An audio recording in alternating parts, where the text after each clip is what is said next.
भूषण गुरु जी का सभी बच्चों को नमो नारायण। कैसे हैं बच्चों? अच्छे हैं? आपके कमेंट हमें मिल रहे हैं बच्चों, बहुत अच्छा लग रहा है आप लोगों को।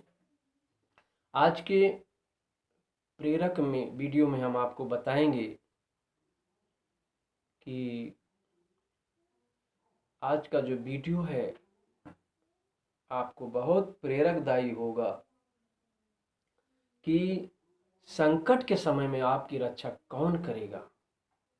आज ये बताएंगे बच्चों। एक राजा थे, तो उन्होंने अपने मंत्रियों से अपने दरबार में कहा, उन्होंने स्वप्न देखा कि मरने के बाद साथ क्या जाएगा। तो वही उन्होंने प्रश्न पूछा मंत्रियों से कि मरने के साथ क्या जाएगा, मरने के बाद। कोई ना बता सका तो उन्होंने अपने राज्य में ऐलान करवाया कि जो बताएगा कि मरने के बाद साथ क्या जाएगा उसे 1000 सोने की मुद्राएं दी जाएंगी। इस तरह जो ऐलान करता हुआ आदमी गया, तो एक जो सेठ था बहुत कंजूस था, बहुत कंजूस, नमक चूस के पानी पीता दिन गुजारता। तो उसने सुना कि मरने के बाद जो बताएगा साथ क्या जाएगा वो राजा 1000 मुद्राएं देगा। इतना सुनते ही वो बाहर आया, बोले भैया भैया रुको, मैं राजा साहब को बताऊंगा कि मरने के बाद साथ में क्या जाएगा। तो बोले चलिए।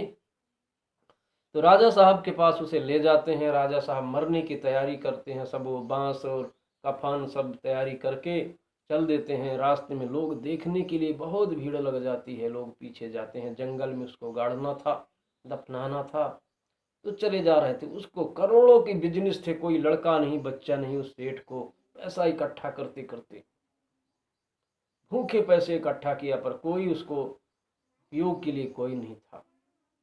यहाँ पर एक संत ने जो है उसको ज्ञान देने के लिए उसके पास गए, ऐसा एकदम भूखे का जैसा वो करके। तो उससे बोले सेठ जी अब आप तो मरने जा रहे हैं, कम से कम मुझे कुछ खाने के लिए तो दे जाओ।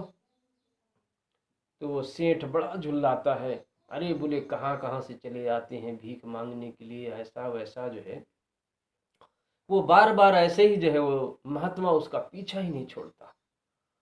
तो दोबारा फिर वो तिबारा चौबारा फिर महात्मा मांगते हैं, वो अपनी झोली फैलाते हैं। बोले सेठ जी आप तो अब मर जाओगे, आपका क्या है। बोले मुझे भी मरते मरते कुछ जो है दे जाओ। तो रास्ते में एक जो है कचरा पड़ा हुआ था, बादाम के टुकड़े थे। उस कचरे को सेठ ने उठाकर एक उंजली में वो महात्मा जी के झोली में डाल देता है। बोले ले खा लो। और महात्मा जी चले जाते हैं बच्चों। साधु तो साधु चले गए, जो मिल जाए भाग्य से वही अच्छा, चले गए। उसका कल्याण करना था उसी के मार्ग से। अब उसको जंगल में खड्डा खोद कर जो है बच्चों उसे दफना दिया गया, और वो एक छेद कर दिया गया, थोड़ा सा छेद। सब लोग चले आते हैं। रात को 12 बजता है, तो रात में एक सर्प निकलता है। बच्चों सर्प अपना स्वतः बिल नहीं बनाता, तो घूमते घूमते वहां पर एक बिल बना हुआ था, उसने देखा, उसमें घुसने का प्रयत्न करने लग गया। वो जैसे घुसने का प्रयत्न करने लग गया तो उसको फाय फाय की आवाज अंदर उसको जो है अंदर सुनाई पड़ी। उस सेठ अब बहुत घबराया बच्चों, अब बड़ा दुखी हो गया, बहुत जो है भगवान से अंतरात्मा से प्रार्थना करने लग गया, मेरी रक्षा करो मेरी रक्षा करो। भगवान कैसे रक्षा करेंगे।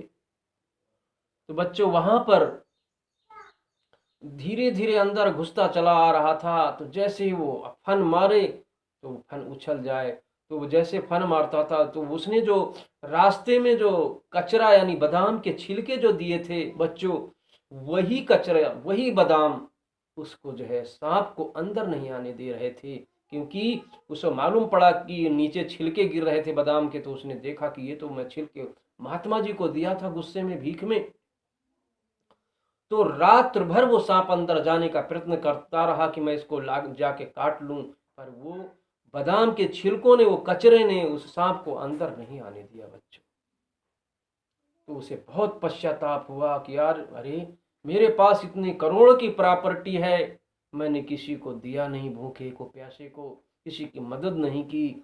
मैंने जो गुस्से में आज ये बादाम के जो कचरा है, जो छिलके हैं वो दिया, तो वो आज मेरी मदद किए मरते समय।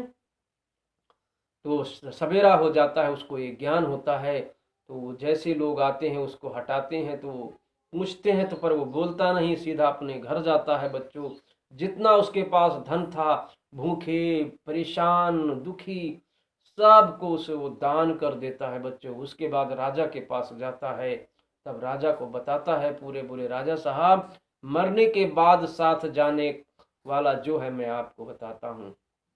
मैं मरने जा रहा था तो एक महात्मा ने मुझसे भिक्षा मांगी, तो मैंने गुस्से में कचरा यानी बादाम के जो है छिलके उसके झोली में डाल दिए। तो रात में वही छिलका सांप मुझे काटने के लिए आ रहा था, पर वो बादाम के छिलके जो थे अंदर आने नहीं दिए। मेरी बादाम के छिलकों ने मेरी जान की रक्षा की।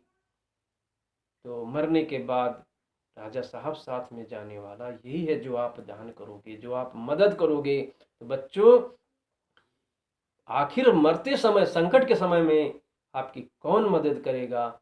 जो आपने जिसकी मदद की होगी, जिसकी सहायता की होगी, वही आपकी मदद करेगा। इससे हमने आपको बताना चाहा है कि आप जो है दान धर्म करो। कोई भूखा है, प्यासा है, उसको भोजन कराओ। कोई दुखी है, उसका दुख दूर करो। यही साथ जाने वाला, यही आपकी मदद करने वाला है संकट के समय में। अगर आपको कुछ प्रेरणा मिली हो तो अपने मित्रों को भी शेयर करो, प्रेरित करो। और आगे भी ऐसे वीडियो देखना हो तो सब्सक्राइब भी करो। जो बहुत सारा आशीर्वाद, बहुत सारा प्रेम, खुश रहो, भगवान सद्बुद्धि दे। धन्यवाद।